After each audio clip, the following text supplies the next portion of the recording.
नमस्कार दोस्तों, मैं हूं पुलकित मोहन सिंगला। स्वागत है आपका हमारे चैनल में। दोस्तों, आज हम इस विषय में बात करेंगे कि आत्माएं दूसरों के माध्यम से अपनी अधूरी इच्छाओं को क्यों पूरा करती हैं।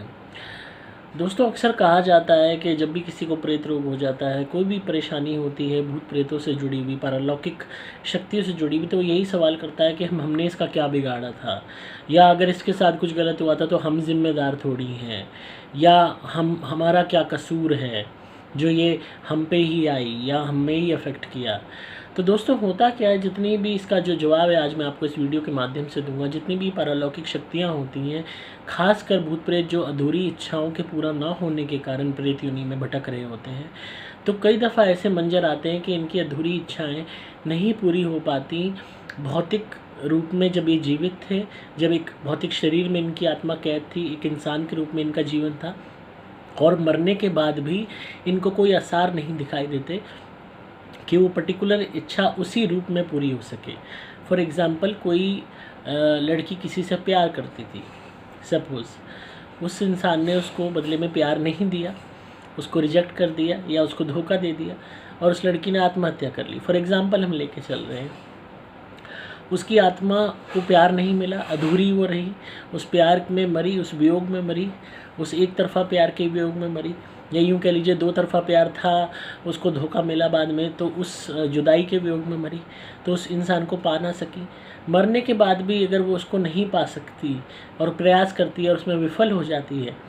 तो कई दफ़ा जो एक मेन इसमें जो पॉइंट है, इच्छा एक साथी होने की, एक पति होने की, एक प्रेमी होने की, ये ज़्यादा प्रबल मारती है। और उस पर्टिकुलर इंसान के ऊपर एक तो इच्छा थी कि उसी को पाने की, और एक इच्छा थी जो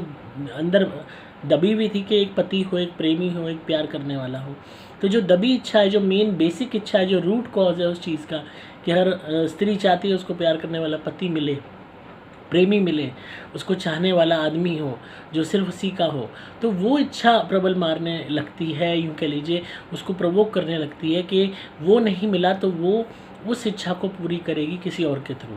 तो वो अगर उसका कहीं पे जो है पासा पड़ जाता है सही, या उसको मौका मिल जाता है, कोई भी सुंदर युवक मिलता है उसको, उस पर वो आकर्षित हो जाती है, या किसी और के उसको किसी को भी इंसान को फंसा लेती है, किसी को भी पोजेस कर लेती है किसी भी तरीके से, किसी भी माध्यम से, किसी भी उस इंसान की गलती से, तो वो उसको उस प्रेमी के रूप में ही देखेगी जिससे उसका बिछो हुआ होगा। कई दफ़ा ऐसे केसेस आए जहाँ पे प्रेत आत्मा शरीर पे जब आ जाती है तो उस इंसान को एक अलग ही नाम से पुकारती है कि ये तो मेरा प्रेमी है, ये तो मेरी बीवी थी, ये तो मेरा पति था। हालांकि आप ये चीज़ कहते हो कि भाई हम तो इससे कभी जीवन में मिले ही नहीं,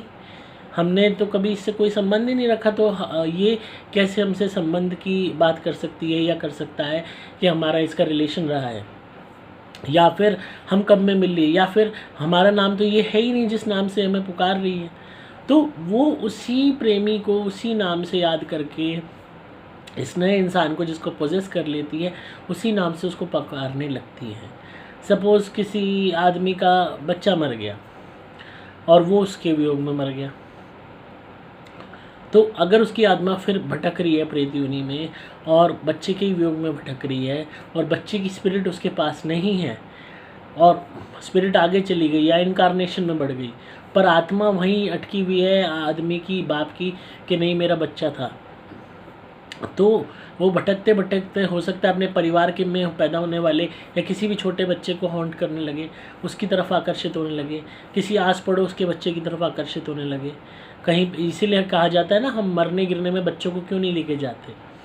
किसी चाहे पड़ोस में हो चाहे कहीं, क्योंकि बहुत जल्दी ये चीज़ें आकर्षित होती हैं बच्चों के प्रति, या किसी जवान स्त्री के प्रति, या जो है यूँ कह लीजिए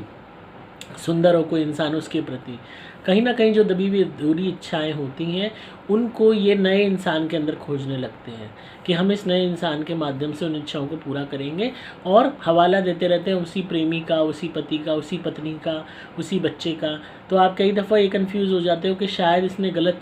इंसान को पकड़ लिया, शायद ये भ्रम में है। कभी कभी आत्माएं भ्रम में भी होती हैं, कभी कभी चालाक होती हैं, इन्हें पता होता है कि इंसान अलग है, इंसान वो नहीं है जिसे वो खो चुकी हैं, और इसको आप प्राप्त करते हो तो उसका इसका कोई मेल नहीं है, ये उद्देश्य पूरा इससे नहीं होता, पर एक खुंदक के मारे, खींच के मारे और अपनी उस ज़बरदस्ती उस इच्छा को पूर्ण करने के लिए ये नए इंसान को उस पुराने इंसान से तुलना करके उसी के जैसा मानने लगती हैं या उसी के नाम से उस संबोधित करने लगती हैं और बस यूँ कह लीजिए इस माध्यम से ले जाने का बहाना ढूंढती हैं कि हम अपने साथ फिर उस इंसान को मार के ले जाएंगे। तो ये बहुत ही यूँ कह लीजिए इच्छाओं का बोलबाला है। एक हमारी भौतिक दुनिया में जिस तरीके से हमारा विकास हो रहा है, हमें समझाया जा रहा है कि ये सब सामान बहुत ज़रूरी है, लोग बहुत ज़रूरी, हर चीज़ बहुत ज़रूरी है। हमारे अंदर की हवस, लालच, मोह, लोभ, इसको बढ़ाया जा रहा है। हर तरफ चारों तरफ विज्ञापन है, हर जगह हमारे को बचपन से ये तालीम दी जा रही है कि इन सब ऐशो आराम के बगैर ज़िंदगी नर्क है, साथी के बगैर ज़िंदगी नर्क है। फिल्मों में यही दिखाया जा रहा है, सेक्स के बगैर ज़िंदगी बेकार है, वॉयलेंस के बगैर ज़िंदगी बेकार। इन्हीं सब चीज़ों में हमें ढकेला जा रहा है। नफ़रत, जलन, बदले की भावना, हवस, यही हमारे अंदर बार बार हमारा ब्रेन वॉश करके घुसाई जा रही है और इसके कारण ही हमारी आत्मा प्रेत योनि में व्याकुल रहती है और उन अधूरी इच्छाओं की गुलाम बनी रहती है शरीर को त्यागने के बाद भी,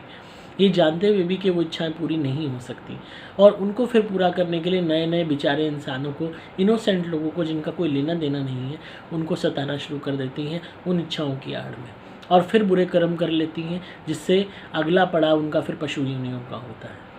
तो हमें इस बात को समझने की ज़रूरत है कि अभी इस भौतिक दुनिया में ही जीते जी ही कि कोई भी इंसान जो हमारी ज़िंदगी से चला गया तो चला गया,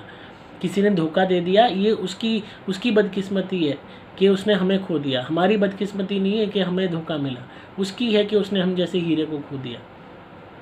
कोई भी इंसान आपकी ज़िंदगी से निकल जाता है, शुक्र मनाइए कि गंदा इंसान निकल गया, छटनी हो गई, ख़राब चीज़ निकल गई, साफ़ चीज़ है। घर में जिस तरीके से हम कबाड़ निकाल के बाहर फेंक देते हैं और साफ़ खाली घर होता है, कितना अच्छा लगता है। इसी तरीके से उस इंसान को समझिए जो आपको धोखा दे के निकल गया कि चलो कबाड़ खुद ही निकल गया। जितना ज़्यादा मोह लोभ लगा के चलोगे किसी भी इंसान के साथ, उतने ज़्यादा व्याकुल रहोगे, भौतिक जीवन में भी तड़पते रहोगे और मरने के बाद भी आपकी आत्मा तड़पेगी उस इंसान के लिए जो आपका कभी था ही नहीं।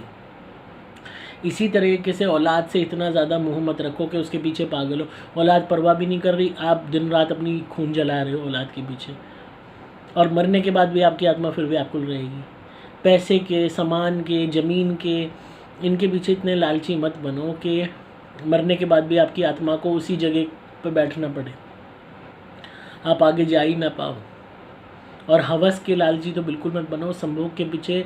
इतने पागल मत बनो कि मरने के बाद आपकी आत्मा संभोग के पीछे ही आत्मा दूसरों को परेशान करे, ख़राब करे। हर चीज़ का बैलेंस बना के चलो, हर चीज़ को समझो कि हर चीज़ नियंत्रण में अच्छी लगती है, एक मर्यादा में अच्छी लगती है। जब भी आप मर्यादा पार करोगे, कोई भी चीज़ एक्सेस होगी, excess of everything is bad, कुछ भी ज़्यादा होगा वो नुकसान देगा।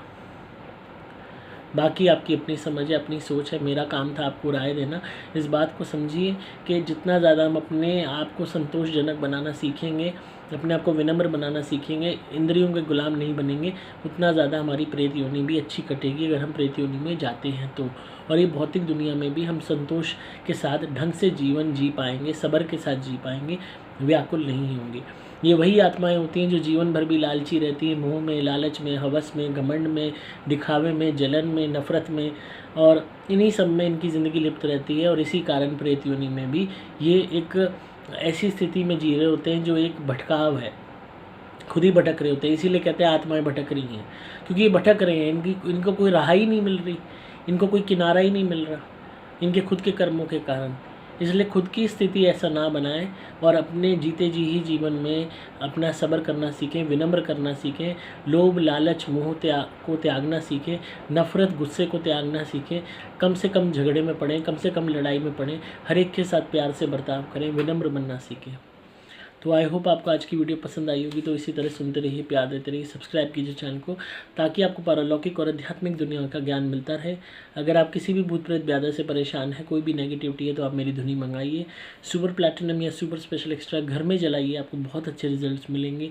आप मेरे द्वारा अभिमंत्रित कवच या लॉकेट धारण कर सकते हैं अपनी रक्षा के लिए। ये कोई गंदा तावीज़ नहीं है कि जो कभी ख़राब हो जाए, ये पूरी ज़िंदगी आपकी रक्षा करेगा। ये वन टाइम इन्वेस्टमेंट है आपकी लाइफ की सुरक्षा के लिए, किसी भी पारलौकिक शक्ति से, भूत प्रेत व्याधा से।